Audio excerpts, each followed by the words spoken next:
This is the Real Change Wilmington podcast, episode 3, Crime, Charity, Transparency, and Communication, with our guest today, Pat Haley.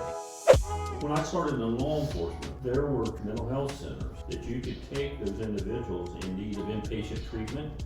And there are people in this town that need to be inpatient because they're living in the woods, they're living outside. And so we're not treating the issues. I think things have evolved enough now. We should take a serious look of treating those individuals that require it.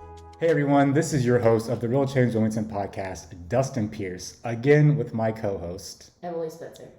You say that so flat. Yeah, Emily Spencer! There you go. That's going to be the one you're going to use. I'm going to hear myself. I'm going to No. So we are interviewing Pat Haley today, who was former policeman, former sheriff, and then former county commissioner. Yes. And he is currently running for the mayor of Wilmington in the May primary. So For the Republican. Yes. So we saw his article in the News Journal a few weeks ago announcing his candidacy, and I was really intrigued by his 4 key points: crime, charity, transparency, and communication. And I think those are huge issues in the community right now, or at least huge as far as people talking about them. So having Pat on today, this is not a push one way or another to sway your politics. We also reached out to the current mayor, John Stanforth, as well, to have him on the podcast to share about what he's been able to accomplish over the past 2 terms, I believe he's had, and what he hopes to accomplish with another term as mayor. So again, we're just trying to learn more about who Pat is and hear more than just what can be written in the paper about what he plans to do if elected as mayor. And then we hope to have John on as well. Again, we emailed him and his secretary this morning. We will try to call his office again later today and get him on the podcast also. I really enjoyed talking to Pat. I know my only experience with Pat so far has been seeing some of the articles in the paper that he's written and his announcement for running for mayor. But it was really cool to hear from him, to get his perspective. He seemed really down to earth and really had nothing but nice things to say about John, our current mayor. So it just seems like even if Pat is not elected, he's still going to be an advocate for the community and address some of the things that he thinks are issues around his key points of, crime, charity, transparency, and communications in the government. So pretty exciting. And his wife was nice. So without further ado, let's bring in our guests, Pat and Brenda, and kick off this interview. Welcome, Pat, to the podcast. Thank you. Glad to be here. Yeah, so we're joined with your wife, Brenda, today. Thanks for coming by the studio here. You're welcome. Thank you. How's your day been so far? So far, so good. Church this morning, as we try to do every Monday, Thursday, and Friday. So it worked out fine. It starts at 9 o'clock. Mass starts at 9, and we just came across. Oh, nice. Is it the church right across? Catholic church, yeah. Nice. All right, very cool.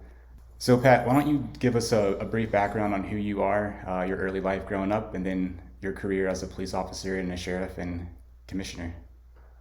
I was born in Fort William, which is a small village, about 100, 200 people north of here, and went to 6th grades there, consolidated to Wilmington, so I grew up in Wilmington and have spent most of my life in Wilmington, and I had worked as a policeman, law enforcement officer for the city of police, and had ran for sheriff in 1980, and I was elected to 2 terms and served as county commissioner, as we mentioned, and retired about almost 4 years ago. And so now I've thrown my hat into the ring to be mayor of Wilmington. Okay. What were some of your proudest moments as either a police officer or sheriff or commissioner? Probably one of the most prominent things, and it did give me pride looking back on it, and at the time too, was there was a horrendous murder that took place in Clinton County in 1984. There was a family lived in Lee's Creek, or near Lee's Creek, mother, father, 15-year-old son, and a 5-year-old daughter. And the 3 of them, not the daughter, but the son, the mother, and the father, were murdered. And we were able to solve that murder and brought to justice 2 individuals from the Fayetteville, Ohio area. Both of them were sentenced to death, and one committed suicide on death row. The other died of natural causes, probably after about 20 years in prison, but he was still facing the death penalty. But that was a major, major change in society here in Clinton County, because as you know, it's a rural county, a very innocent place. People were always able to keep their doors unlocked, keys in the car, and still people are friendly, but there was a unfortunate change in attitude because of the innocence that was removed from the community. And it was a life-changing event. Even after all these years, people still come up to me and ask me about those murders and how it changed their lives. And at the time, I didn't realize it, but as time goes on, I can look back and see that was the case. Can you disclose what was the motive for the murders? Well, it's public record. Sure. It was a robbery, and one of the individuals who was convicted had been a customer.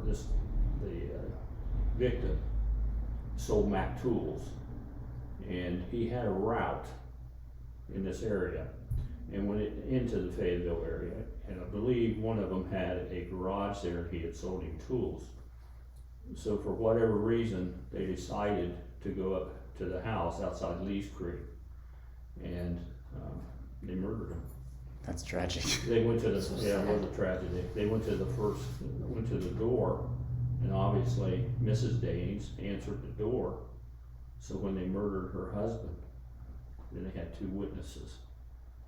So they went ahead and murdered her. Wow. The young girl, who was 5 years old, Lisa, she had hidden in a closet, and she was spared.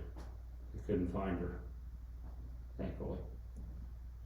But she's in her 40s now, I guess. Okay. 40-some years old, yeah.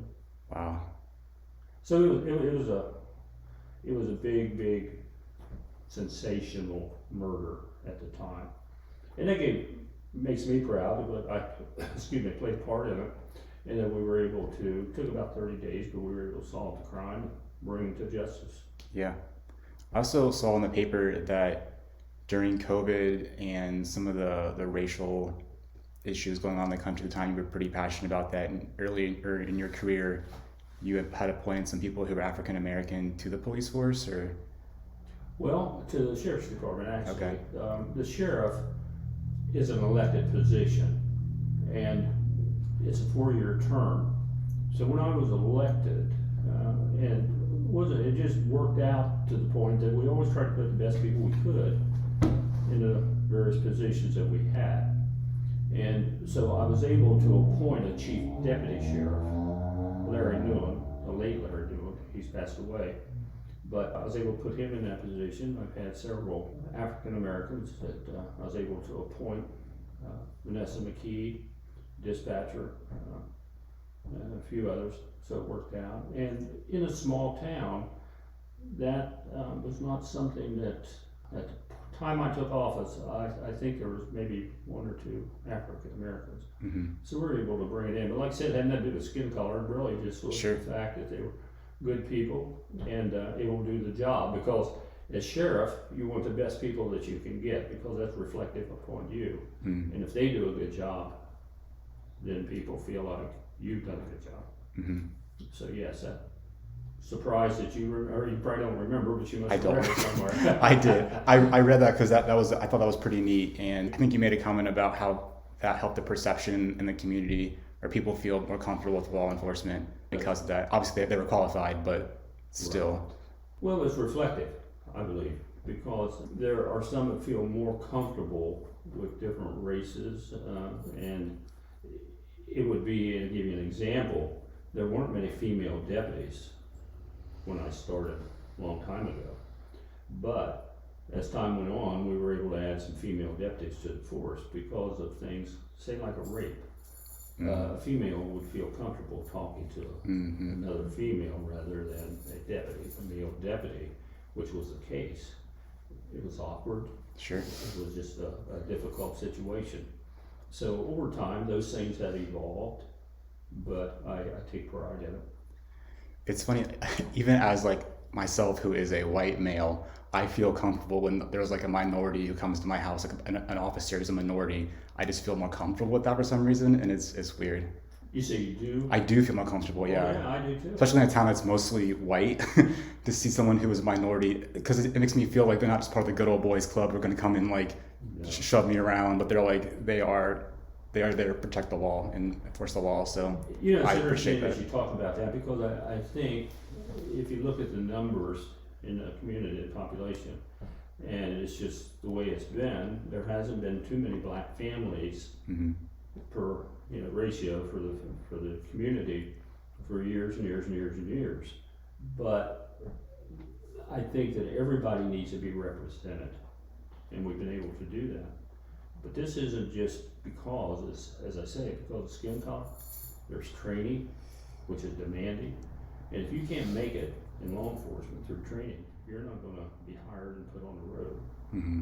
And so when you get a knock at the door, and it's a law enforcement officers, hopefully it's someone competent, professional, well-trained, and intelligent enough to help you with whatever problem you've called about. Yeah. So you're running for mayor. I am. What was the cause of that? What got you out of retirement to throw your hat in the ring? You know, it's funny because I could have told you a few months ago, really, that I probably wouldn't do it. Been happily retired, but like I say, we're downsizing. We had lived outside of Wilmington a bit, and we had a large property. And so as time went on, we decided that we were going to downsize and get a little smaller house and less mowing and that kind of thing. Yeah. So we moved to Wilmington, and of course, like I said, I grew up here, so it's not a big change, just a few years in between. But we decided, Brenda and I talked about it quite a bit, because it's a big step to get back into politics. You face a lot of different challenges that the average person doesn't face unless they've been in politics. And so it was a major decision. We talked about it for quite a while, but certainly we had also talked about downsizing for 4 years. We put our house on the market, we took it off, and then the following year we put it back on, then we sold it this what was it, October? I guess. November.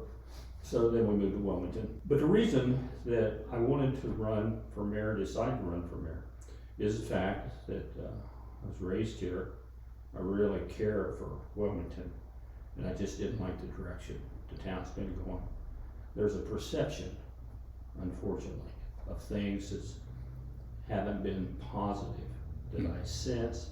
And being in public office, a lot of people talk to me.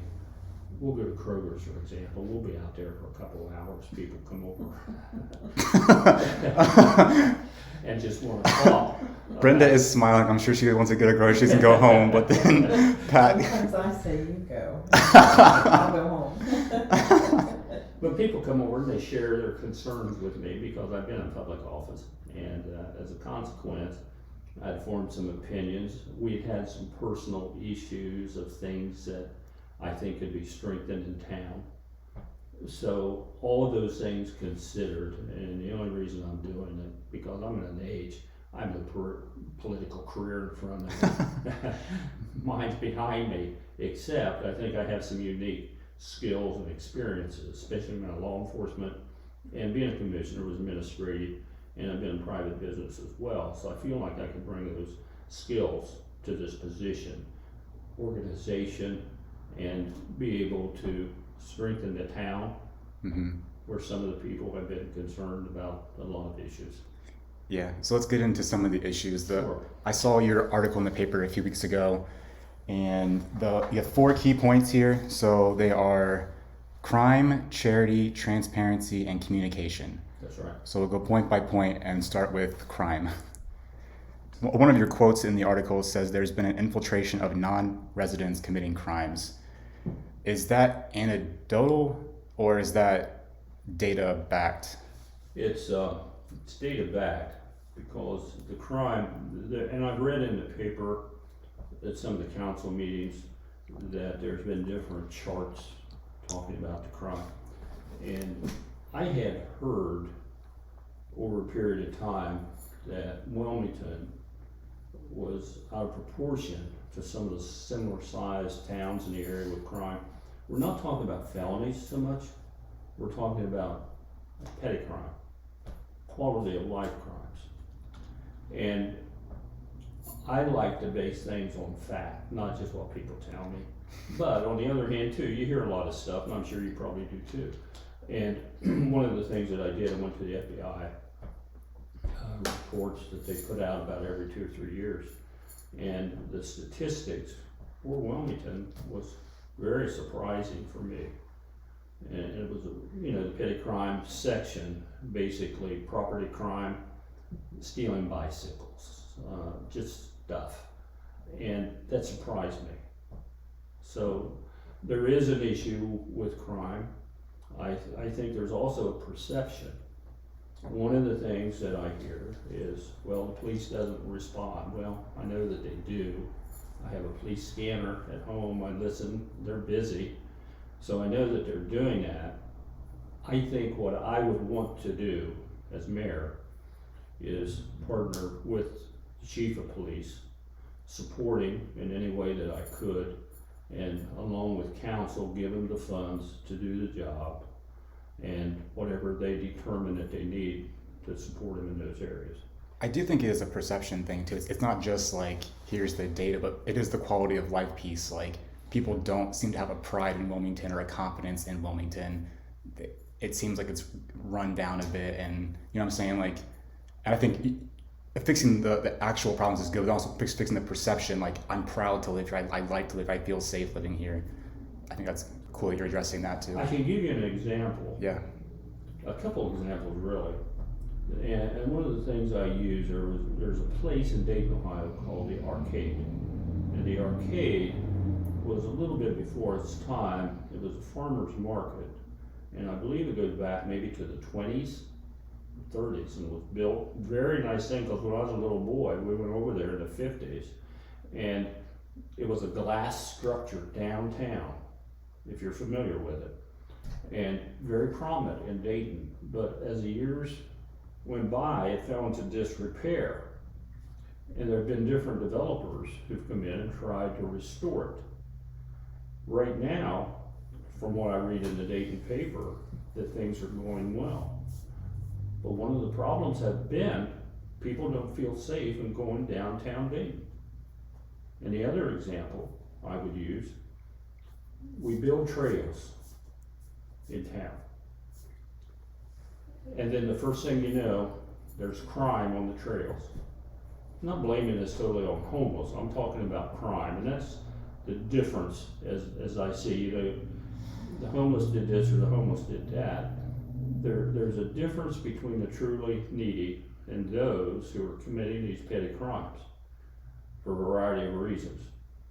And so we build a trail, and the first thing you know, it's not safe for Brenda or you or us to use a trail.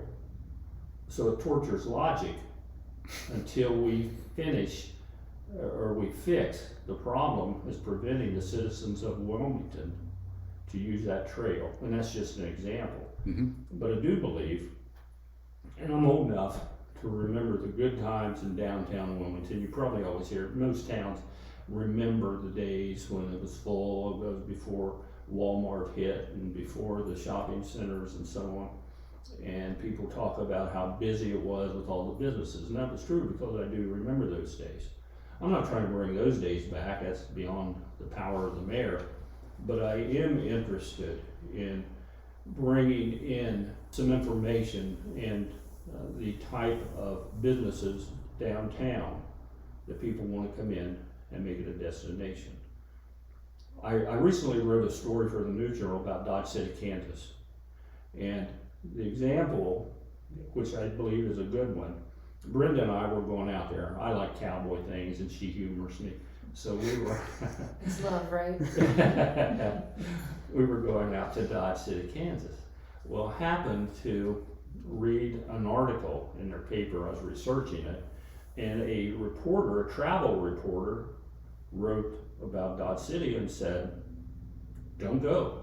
It's awful.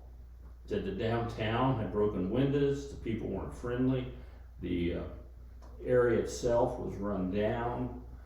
They had, of course, Dodge City's history is one of a notorious cowboy town, and Gunsmoke, of course, that's fiction. But they had that background. So I read that, and we didn't go for that reason. Well, a few years later, I read where the city fathers, the mayor, was able to put together a coalition and brought in some consultants. And the consultants suggested, make this a destination. You're sitting on a gold mine with the history of cowboys, especially baby boomers like me. We grew up with cowboys, Wyatt Earp and all the different ones. And so they did that. And now, if you research the Dodge City, it's booming. Yeah. And because of that. And not that we've had anything that prominent occur in Wilmington, but there are things that we can do. Actually, I'm traveling, Brenda and I are going to Tennessee to visit a town that has developed their downtown, which is prosperous, which is a destination of people coming to Wilmington. So when you say there's a dullness about it, that's not a criticism of the people. There are problems that need to be addressed. If we can address those problems, we're going to blossom. Mm-hmm. That's the way I look at it. I think there are people, so I hope they don't mind me like bringing them up, but the people who run Tin Cap, it's a cider bar on Sugar Tree Street. Sure. And they have talked multiple times about wanting to make their business a destination because there's not many cider bars in the area. And it's not just like a dive bar where you go in and get drunk. It's a nice place that They work really families hard can to go. craft their ciders and Yeah. make different flavors per season. It's super nice. They have fun events and stuff, but they're really about making their little spot of Wilmington a destination. Yes. I think there is places like that. Like General Denver is really nice. Mm-hmm. We have the Equestrian Center that brings in a lot of people. They do. So this could be a destination town for sure. It is, because when people come up for the horse shows, they have free time and they want to do things. And so when you look at a small town, those options are limited. But there are things that you can do. And one of the things that if I'm elected, I would like to look into is providing incentives to businesses to come downtown. If you two are going to open a bakery, for example, Mm-hmm. is there something that the city could do financially to help you? Now, we're just not going to give money away, but on the other hand, there would be some requirements. And maybe it'd be enough to get someone over the hump to come downtown. And it's things that can be done that I believe in, because I've seen it in other towns. Brenda and I have lived in Stanton, Virginia, which is it's in the Shenandoah Valley, and it's a tourist town. And it's a destination town. People come from all over Virginia to tour Stanton. Stanton's about the size of Xenia, a little bit larger than Wilmington, but whole different attitude. We don't have that. I wouldn't call it a cloud hanging over Wilmington, but we just have a perception because people are chattering right now. I hear it everywhere we go from a cross section of people. And so when you ask me, why did I run for mayor? I think I can help this if I have the opportunity. It's just a common sense approach. I really liked what you said about like Walmart and Kroger and the shopping centers being here. I think it's really great that you can acknowledge the fact that in the long run, you can't just get rid of them. They're here, but it's a great part of who you are to still want to bring local business back to downtown, to still bring things that people can't do anywhere outside of Wilmington to just downtown. And it's not necessarily like a gentrification thing. It's like you said, a pride for who we are as a small rural community, embracing who we are and loving who we are. And I think that's really great. Well, it's like the Bengals in a way. The Bengals have had a very difficult tenure over the years, but they're hot now. Everybody's for the Bengals. You go into a store, they're selling all the gear. Everywhere you go, people, especially in Cincinnati, you're seeing number 9 on their back. And it's the same kind of town pride that you could bring, because that's a good point. You can't keep Walmart out of your city, and people have tried it, but they can't, because legally they can come wherever they want. But I can tell you, it's certainly changed the downtown. I remember when every storefront, and this was before the city building was built, from Locust to Main on both sides, had businesses. There were grocery stores, there were men's stores, good men's stores, there were dress stores. Murphy's 5 and 10 was downtown. The hardware, yeah, we had 2 or 3 hardwares downtown. We had everything that the community needed. But when we talk about towns or community, we're talking about people. That broad name of town, or Wilmington, but we're talking about people. And people want to come downtown. They enjoy getting together. In the old days, you know, you probably have read or seen about neighbors talking over the fence. Well, that's what happens when they have events during the summertime. People come downtown to visit neighbors. Mm-hmm. It's an opportunity to talk and chat and just have fun. So I think, and I'm taking it so serious that we're traveling down to Nashville Sunday. We'll spend a few days down there and have some appointments set up. Nice. So I'm doing this on my own, whether I win or lose. It's just something that I want to do because I care about Wilmington. It's just that simple. What do you? Actually, it's a small town of Franklin, Yeah, Franklin, outside of Tennessee. Nashville. Mm-hmm. Okay. We had lived there Very one small. time. We had lived there for a couple of years. Vibrant, very vibrant. Did it go from like being like Wilmington to being vibrant during your time there, or No. Okay. It was a process. Okay. It took a while. Like any area, it evolved, but But it's evolved greatly since we. oh moved. sure. I mean, it's continued. It's not like Wilmington because it's the center of a lot of country singers, Mm-hmm. very wealthy people, and they're able to do things probably financially. Wilmington, their tax base is probably larger, but it's all relative. If you like coming downtown, when you come in your office, just experience like we did in Stanton, Virginia, you're gonna feel better about yourself.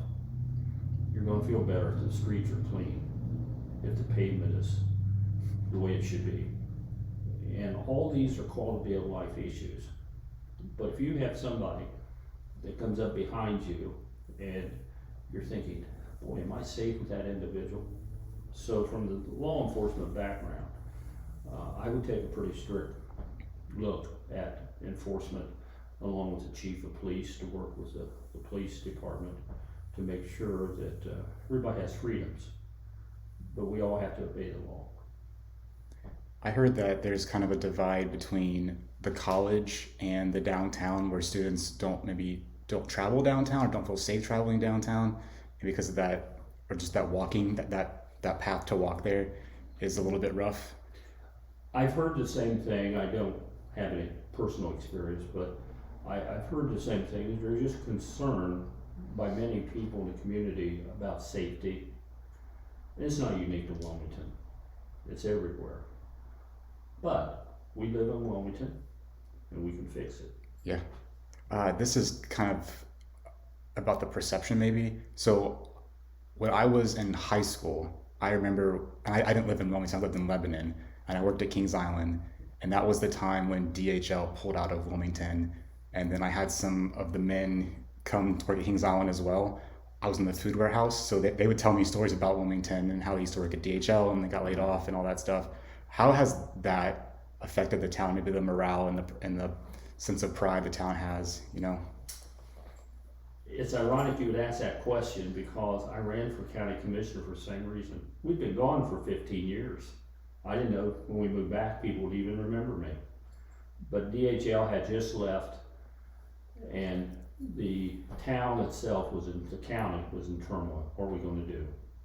You heard all these stories, oh, well, it'll be deserted. Well, we knew the town wasn't going to be deserted. Was it a big blow? Sure. Out of 12,000 people who lived here, it touched probably 8,000 around in some way. And so, again, I felt like I had the leadership and I was elected.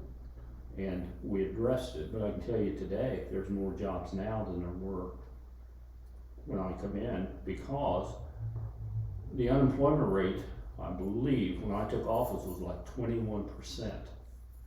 And now we're down into the single digits, 3 to 4%. Okay. But jobs have come back from the efforts of a lot of people in the community, which to me is a normal way. If I've got a problem or we have a problem in our life, we deal with the problem. And that's the way I look at this in very simple terms. I see issues, I'm gonna fix them. Yeah.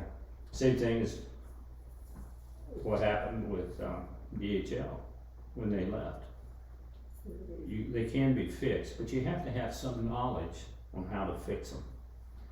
And I've been around long enough in government to know how to do some of these things. And this certainly is no reflection on the present mayor. John and I have been friends for 40 years. And it's certainly nothing personal, it's the issues, Mm-hmm. perception, and that's the reason. So your next point is charity, and you touched on this briefly. There is a difference between, let's see, so your quote is, to recognize there are two vastly distinct categories of people involved. My concern is with the lifestyle and addiction-driven who are committing crimes.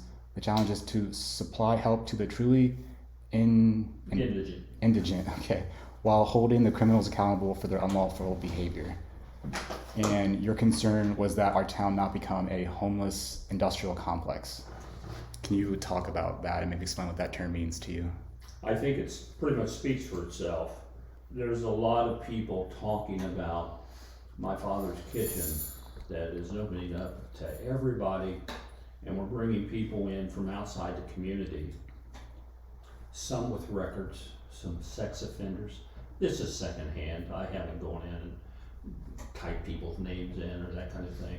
But it's what people are telling me, but I think it's also consistent with the idea of the perception again. And so there are people in need. We see it every day, and it's nothing new. I'm not going to sit here and say I'm going to eliminate homelessness.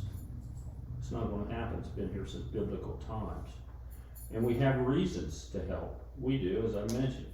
We go to church as much as we can, excuse me, but we also try to help those who need the help, financially, whatever we can do. But there's also an element throughout the United States that when there are some free services, it will sometimes bring in those with addictions. We hear talk about needles being found all over town. We hear about our family's been accosted 3 or 4 times. We've seen things ourselves, which is not based on rumor. So we know that it's happening.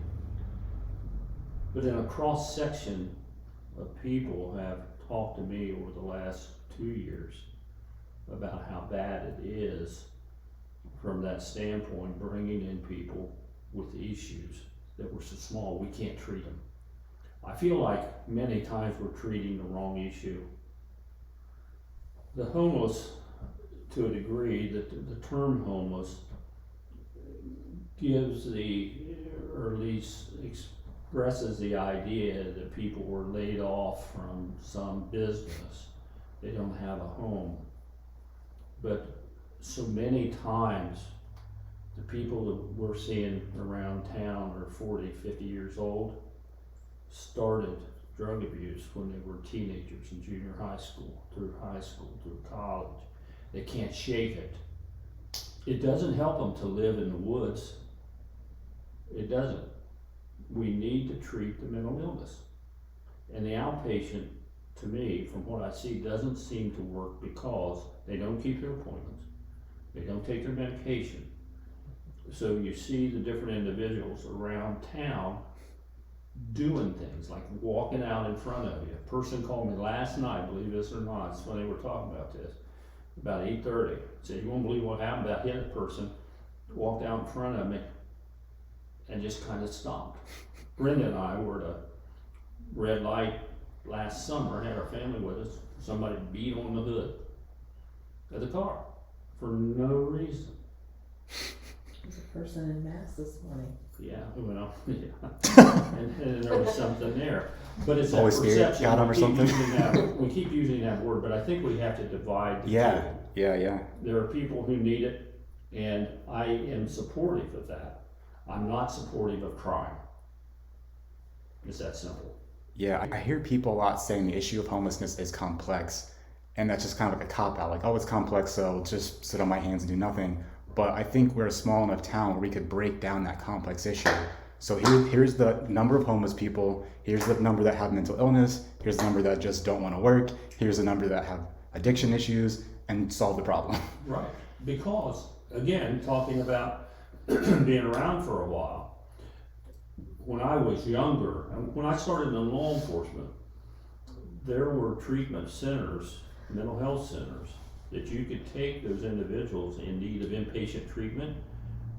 And there are people in this town that need to be inpatient because they're living in the woods, they're living outside.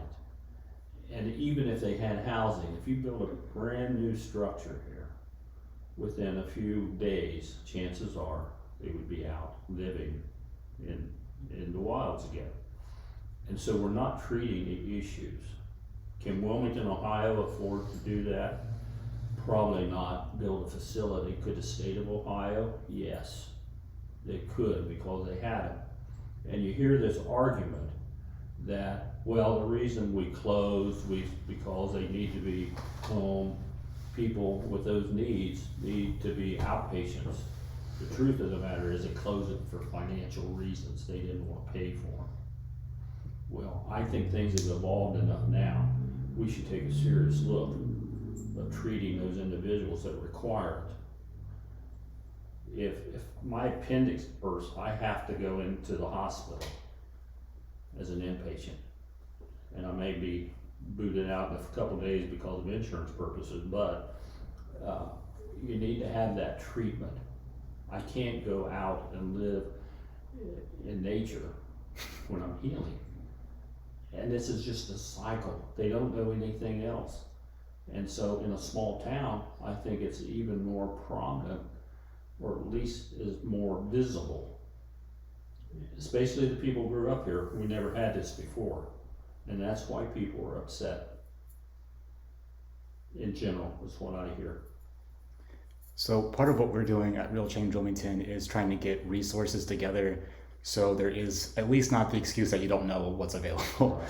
And one thing that we found is that I think there's at least 3 different outpatient facilities in Wilmington. There's the Solutions, Talbert House, and Brightview. Right. And at least I think Talbert House has inpatient, but not in our county. Right, they do. They've been around a long time. Okay. And they've been in the cities. And you can get in, but it's just like everything else. There's such a need, and the numbers, I suppose they probably have a waiting list. I don't know. But it has to be broader than that. Most of the facilities around here and the different agencies are fairly small. They don't have large staffs. They don't have the ability. So when you get, I heard a number, and here again, there's all kinds of rumors. Somebody says there's 550 homeless people in Wilmington. I don't know if that's true. I don't know if anybody knows it's true. Because there is a religious component, and as I said, we all want to help the poor, isn't that? But I do think that just to open the doors to everybody from all over Ohio or further, you can't accommodate it, and they're not getting the treatment. They may be getting free food, and they may be getting some free services, but they're still maybe mentally ill or addicted, and we're not treating them. So the point is, why do we just allow this to go on? My perspective, if I'm elected mayor, would be we need to try to help them, It's not my intention to try to close my father's kitchen. My intention is to take care of the individuals that are causing the crime, the quality of life issues around town.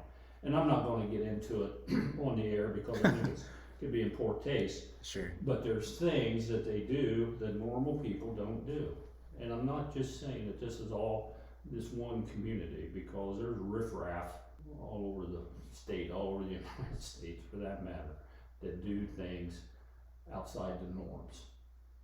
And those are the things we need to crack down on. If you've ever walked downtown Wilmington, somebody comes through town 50 miles an hour or 60, loud cars. You see them go through, run a red light. Those things can be fixed. We crack down on them. Yeah. And the police officers will crack down on that kind of stuff that's going on. It's a quality of life issue. You're not going to catch every one of them, but I'll tell you what, you write a few tickets, people are going to slow down. The curbing, for example, I guess, I don't really know why the curbing was put in Wilmington. I didn't really follow it that much, but Curbing, you mean what's in front of like Kroger and? no, right out here by the courthouse, they put the little area sure. down. I guess it's to slow traffic down. It's my experience, there's one thing that will slow traffic down. When you get a ticket and your insurance goes up. Okay. And it's not something that you want to get a reputation for, but I think we, as a town, and I think probably the chief of police would agree, he needs the resources to be able to do that. We need the resources to be able to patrol, get up to full staff if we're not. And just some ideas that I'd like to talk to him about if I get the opportunity.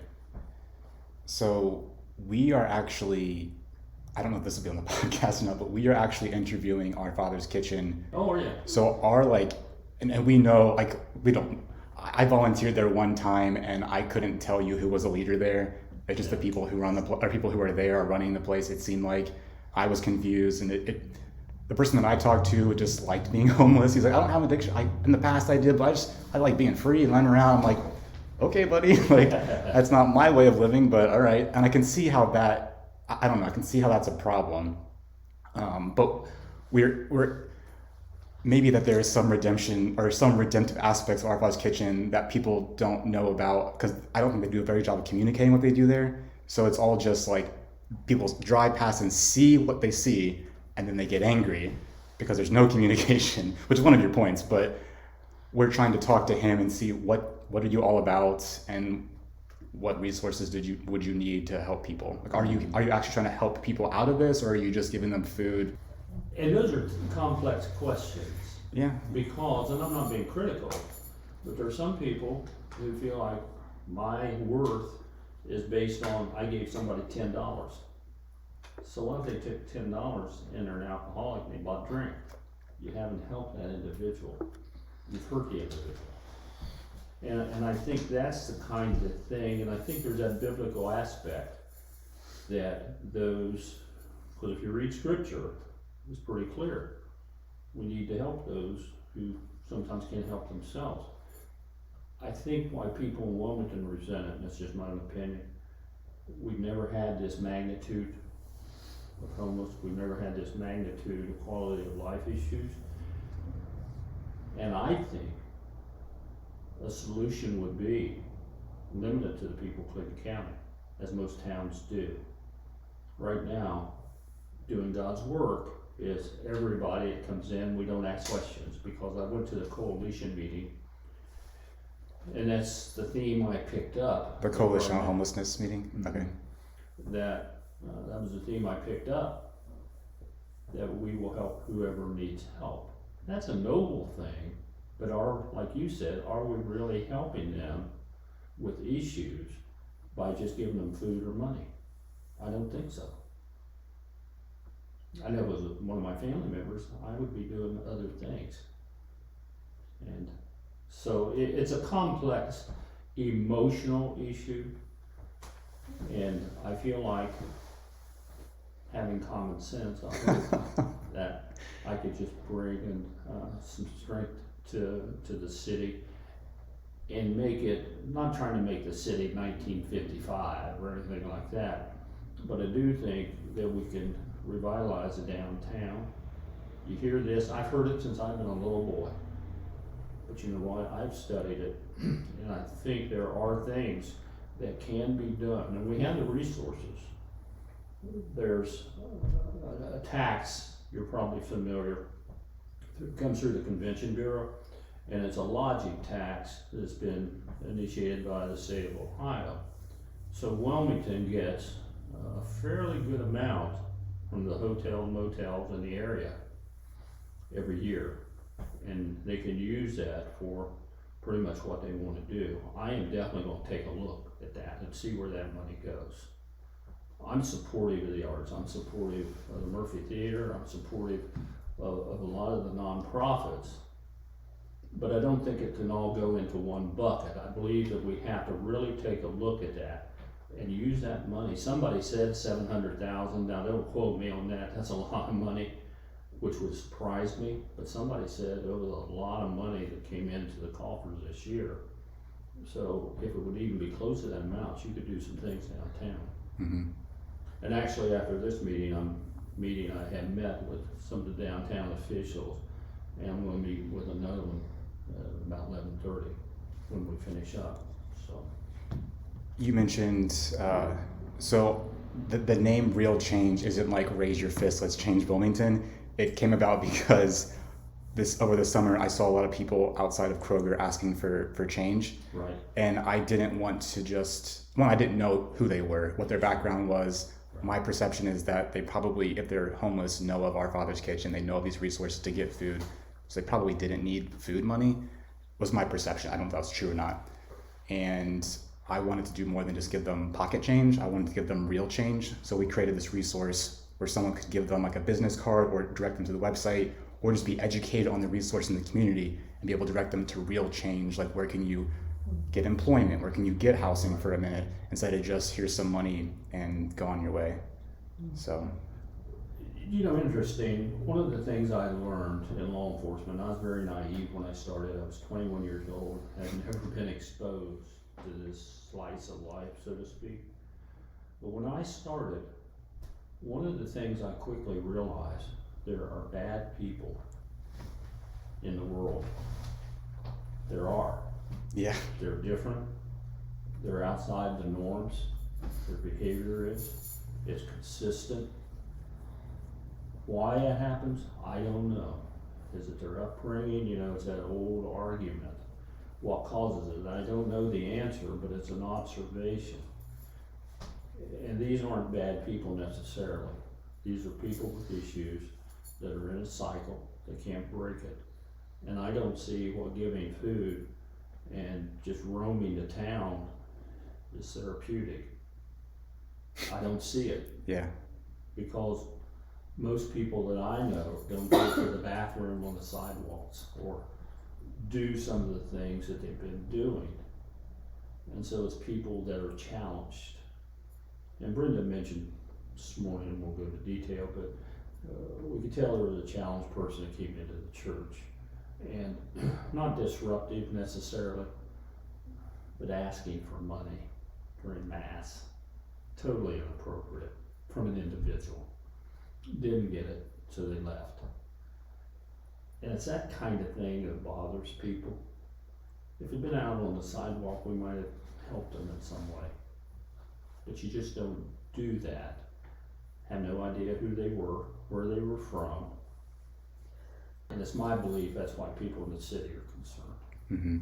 And it's been brewing over a period of time. This isn't just something that happened last month. Mm-hmm. This is something that's been going on for the last several years. And the perception of no one cares. The police don't respond. When they do respond, they don't do anything.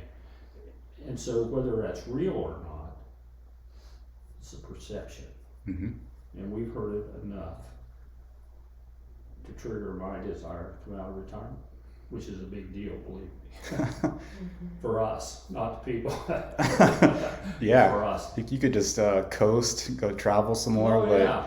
you're here trying to make a difference. So We've been blessed, Yeah. really, and we've enjoyed our retirement. But that's okay, because I've served, and I know what it is, and I know politics, and I know what it is to go through this.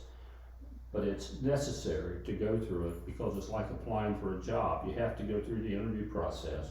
People are interviewing like we're doing here. They can make judgments, and I think there'll be a choice come May. Mhm. People can choose what they want. I can just express how I feel as a person born and raised Sure. for raising Wilmington. And it sounds like whether you're elected or not, this is something you're still going to try to do for the community in whatever way you can. To do what? You're still going to try to resolve these issues in the community whatever way you can, elected or not. I wouldn't be wasting my time. Yeah. If I wasn't gonna try to fix it, and resolve these issues, I would not be doing this, I'll tell you. But I know that they're fixable to a point. We can make the town better, I feel that. hmm But it has to have cooperation from all people. And if I'm elected, I would be doing what you're gonna be doing. I'd be talking to people down at my father's kitchen and get facts from them, not just rumors around town, and try to bring a solution to this. They can't control what people do any more than we can. But there are agencies, and that's why society has says not everybody's going to behave themselves. So maybe we need to give somebody authority to make them behave. And I guess we look at that a little bit. It's not awful, but it just needs fine tuning maybe. You talked about like when you joined the police force and your naivety in that, and it made me think about when I was 18. I grew up in Hillsborough, and I said to myself, I'm going to the city. I'm never looking back. I'm never going to live in a small town. And I moved up near Cleveland for school, and I really experienced a culture shock up there. I had tons of people, for a town of 40,000 people, from going from a town of 7,000. And you really do see like the homeless issue up there a lot. Sure. And up there, it really does feel like nobody's doing anything because it's so big and there's so much going on outside of just that issue.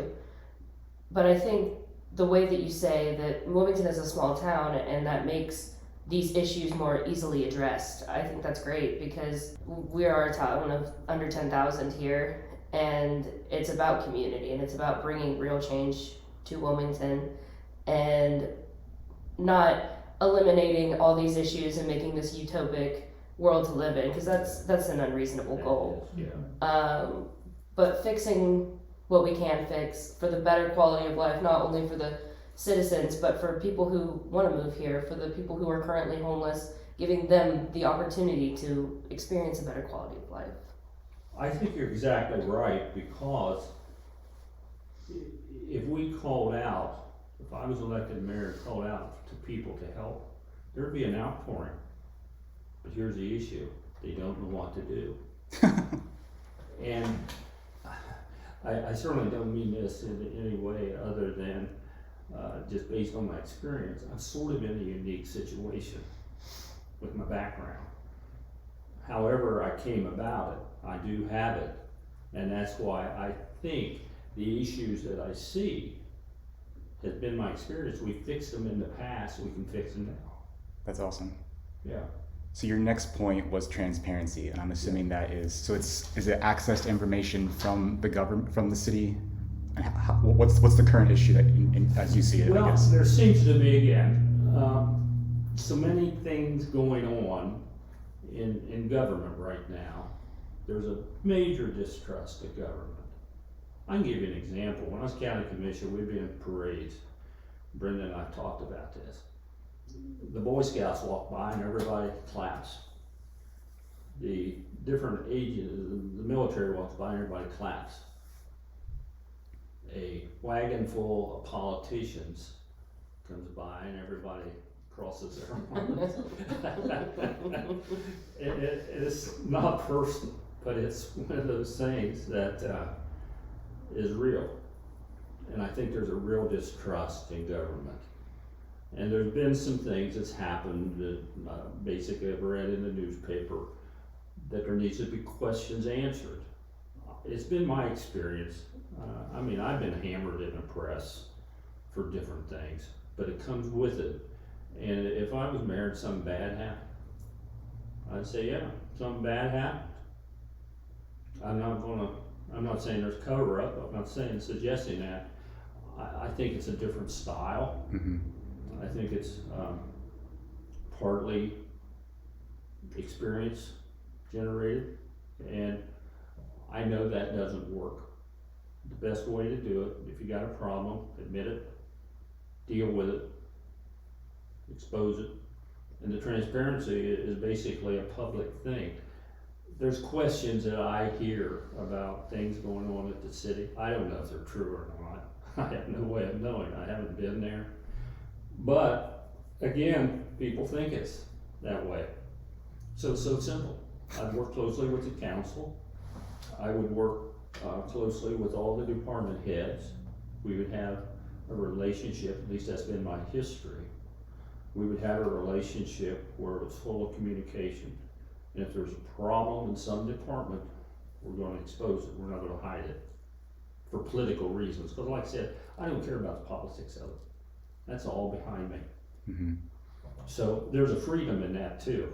I don't have to worry about it. Yeah. And it is what it is, because most people know that when you expose negative things, then they feel that they can have more confidence in their government. So when I talk about transparency, and I'm not talking about anything individually, I just hear the rumors like everybody else, but if I get in, I'm gonna correct that. Yeah. I know that we're running close to time here. So last thing is communication, and does that kind of transparency communication kind of one? It does. They go hand in hand, really, the communication, and I think it's so important to have good communications within government, not only with just the city, but with the county. And I've been in both places. I know I served with two of the commissioners that are currently in office, so I know them and feel like we would have a good working relationship. But I believe communications with the department head, the community. If there's a problem, if I'm elected, I'm not going to turn over those duties to an administrative position, assistant, because they're unelected, and it's easy to turn it over to someone because it's a part-time job. I'm not going to do that. If I'm elected, I'll be there, period. It's not a criticism, but that's Sure. what I'm going to do. Anything else that you want to tell anyone who's listening to this about your campaign, or maybe how they can reach out to you if they have more questions about what you're going to do as a mayor, or what you're doing regardless of that? Well, I just certainly would appreciate any support I could get. I'm sure John will be saying the same thing. So, Sure. but I would appreciate any support. I'm in the process now of getting my petition signed. I will file them probably within a week or so. Set up my committee, probably have some fundraisers, that kind of thing. But the main thing that I do is just talk to people. And I'll get started doing that a little bit more, although I've had a lot of people talk to me before I even decide to run for mayor. So I've got an idea of what I'm getting into. Okay. So if they want to reach out to you, they can just find you at Kroger then and talk to you for a few hours? It seems like it. Okay. Well, I can give you my email address if you want a commercial. It's peh@cincy.rr.com, Pat Haley, and we live in Timberglen area, so we most people know how to find us. Yeah. I've had my phone publicly listed for ever since we've been back 16 years. So Yeah, we people found you get from hold of me. the paper. Your email Yeah. address was on one of the articles or something. So. Yeah, it's on there, so people get a hold of me, but be glad to talk to them. And I've had a lot of people call me here in the last couple of weeks about a lot of variety of issues. But that's why we elect people, because we all can't do it ourselves. So at some point, our forefathers said, maybe what we'll do, we'll set up a government and we'll let people who will represent us Mm-hmm. to be our voice. Mm-hmm. It's not complicated. Yeah. Well, thank you for your time. I appreciate it, Pat. Appreciate it, Brenda, coming by, and we'll see you guys around. Well, thank you. It's nice that you would invite us up here. I really enjoyed talking to you. It's been very enlightening for us. All right, so everyone, thanks for listening to this episode of the Real Change Wilmington podcast. I hope you found it informative. Our call to actions this week: if you are listening to this podcast, do give us a like and review on the podcast player of your choice. We will soon be on Apple Podcast if you do listen to our podcast there, but we should be everywhere else, it seems like. And our social media following is growing, so please like us on Facebook and Instagram. Emily manages that, so we like to see that people are appreciative of what we're doing. And if you know someone who wants to be on the podcast, have them reach out to us, again, on our social media channels, or you can email info@realchangewilmington.com, and we can get back to you there. Any other updates, Emily, about what we're doing here? I pretty much stole all of Emily's thunder by mentioning all those things, so. The only things I'm good for is social media. So again, our app is still being processed. We're trying to become a developer on the Apple platform, and once we get that certification, hopefully the next few days here, our app will be ready on both Google Android devices and Apple iOS devices, so you can engage with the resources in the podcast there. And we will soon be launching some merch, so check our social medias out for that. Probably do some kind of raffle to get some of that merch distributed in the community. Yeah, just so you can be just as swag as all the real change we're doing here. All right, guys, until next time, I'm Dustin. And I'm Emily. Keep it real, Wilmington.